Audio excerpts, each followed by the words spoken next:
अजित पवारांच्या उपस्थितीत बीडमध्ये जिल्हा नियोजन समितीची बैठक। धनंजय मुंडे, पंकजा मुंडे, सुरेश धस, नमिता मुंदडा, संदीप क्षीरसागर, विजयसिंह पंडित, खासदार बजरंग सोनवणे, खासदार रजनी पाटील उपस्थित। पालकमंत्री अजित पवारांचा मुंडे विरोधक सुरेश धस आणि सोळंकेंना धक्का। जिल्हा नियोजन समितीमध्ये धस आणि सोळंकेंची नियुक्ती टाळली। विजयसिंह पंडित आणि भाजपच्या कोट्यातनं नमिता मुंदडा यांची नियुक्ती। बीड हत्या प्रकरणातील पुरावा असलेला आपल्याकडचा पेन ड्राईव्ह अजित पवारांना देणार। डीपीडीसीच्या बैठकीआधी सुरेश धस यांची माध्यमांना प्रतिक्रिया। बीडमध्ये सरपंच संतोष देशमुखांच्या हत्येनंतर पोलीस अलर्टवर। बीडच्या जिल्हाधिकारी कार्यालयातील बैठकीच्या वेळी धनंजय मुंडेंच्या चुलत भावाला गेटवरच रोखलं। बैठकीला हजर राहण्यासाठी सर्वसामान्यांना निर्बंध असल्यामुळे रोखलं असल्याची माहिती। बीडमधील खंडणी हत्या प्रकरण संसदेत मांडणार। सूर्यवंशी देशमुख कुटुंबाला न्याय मिळेपर्यंत स्वस्थ बसणार नाही। सुप्रिया सुळेंचा सरकारला इशारा। अमित शहांचीही भेट घेणार, सुळेंची माहिती। धनंजय मुंडेंवरती हल्लाबोल करणाऱ्या दमानियांना अनिल पाटलांचं प्रत्युत्तर। एखादी घटना घडली आणि नेत्याला टार्गेट करायचं असेल तर दमानिया मॅडम त्या ठिकाणी असतात, अनिल पाटलांची टीका। मुंबई शहर जिल्हा नियोजन समितीची आज बैठक। या बैठकीला एकनाथ शिंदे, आदित्य ठाकरे आमने सामने येण्याची शक्यता। भाजप, शिवसेना आणि काँग्रेसचे आमदार भिडण्याची शक्यता।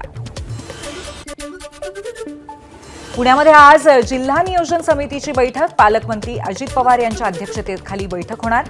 बैठकीला दत्तात्रय भरणे, चंद्रकांत पाटील, माधुरी मिसाळ, खासदार सुप्रिया सुळे आणि आमदार उपस्थित राहणार। पुणे जिल्हा नियोजन समितीतनं शिवसेना बेदखल। जिल्ह्यातील एकमेव शिवसेना आमदार विजय शिवतारेंना जिल्हा नियोजन समितीत स्थान नाही। राष्ट्रवादी काँग्रेसकडनं आमदार सुनील शेळके तर भाजपकडनं आमदार राहुल कुल यांना संधी। विकास कामं करत असताना कोणी खंडणीचे प्रकार करू नका। चुकीची कामं झाल्यास मकोक्का लावायलाही मागे पुढे पाहणार नाही। पदाधिकाऱ्यांच्या बैठकीत अजित पवारांचा थेट इशारा। चारित्र्य स्वच्छ ठेवा, चुकीची माणसं आजूबाजूला येऊ देऊ नका। अजित पवारांचा पदाधिकाऱ्यांना कानमंत्र। रिव्हॉल्व्हर लावून फिरतील त्यांचा परवाना रद्द करणार। रील वगैरेही खपवून घेणार नाही, दादांचा सज्जड दम। आम्ही विटी दांडू पतंग खेळायला आलो नाही आहोत, काम करायला आलोय। कार्यकर्त्यांच्या बैठकीमध्ये अजित पवारांचं वक्तव्य। तर जुनीच कामं दाखवायची, पैसे उचलायचे असं दुसरीकडे होतं, इथे होत नाही असंही वक्तव्य। राज ठाकरेंच्या उपस्थितीत आज मुंबईमध्ये मनसेचा मेळावा। विधानसभा निवडणुकीत झालेल्या पराभवानंतर पहिलाच मेळावा। आगामी मुंबई महानगरपालिका निवडणुकीच्या अनुषंगाने राज ठाकरे मार्गदर्शन करणार।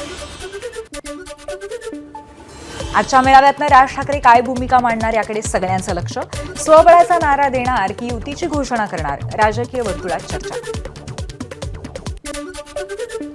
मनोज जरांगे आज दुपारी उपोषण सोडणार। सरपंच हत्या प्रकरणावरनं लक्ष हटू नये म्हणून उपोषण मागे घेण्याचा निर्णय।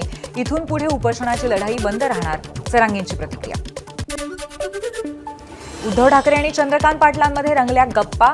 भाजप आमदार पराग अळवणींच्या मुलीच्या लग्नात भेट। उद्धव ठाकरे आणि चंद्रकांत पाटलांची भेट चर्चेत।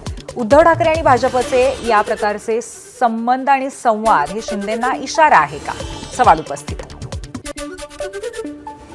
चंद्रकांत पाटील आमचे मित्र। खासदार संजय राऊतांची उद्धव ठाकरे आणि चंद्रकांत पाटलांच्या भेटीवर प्रतिक्रिया। भाजप सदस्य नोंदणी करण्यामध्ये कार्यकर्ते अनुत्साही असल्याचं समोर। वरिष्ठ नेत्यांनी उदासीन कार्यकर्त्यांची घेतली गंभीर दखल। 9 फेब्रुवारीला युवा सेना साजरा करणार कॉमन दिवस। उपमुख्यमंत्री एकनाथ शिंदे यांच्या वाढदिवसानिमित्त युवा सेना कार्याध्यक्ष पूर्वेश सरनाईक यांचा अभिनव उपक्रम। महाराष्ट्र दिनाला सर्व माजी आमदारांनी उपस्थित राहावं का, पंडित पाटील यांचा जिल्हा प्रशासनाला सवाल। माजी आमदार अनिकेत तटकरेंकडून राजशिष्टाचाराचं उल्लंघन झाल्याचा आरोप। एकनाथ शिंदे आज मुंबईतल्या प्रभादेवी दादरसह माहीम परिसरात दौरा करणार। या भागातल्या बंद पडलेल्या इमारत प्रकल्पांचा आढावा घेणार। खैरेंना मीच दिली होती ऑफर। पुण्यात संजय शिरसाटांच्या वक्तव्याने खळबळ। खैरे सोबत असले असते तर खासदार असते, शिरसाटांचं वक्तव्य। अहिल्यानगरमध्ये ठाकरे गटाला मोठा धक्का। ठाकरेंच्या शिवसेनेतील 15 पदाधिकारी शिंदेंच्या शिवसेनेत प्रवेश करणार। एबीपी माझा, उघडा डोळे बघा नीट।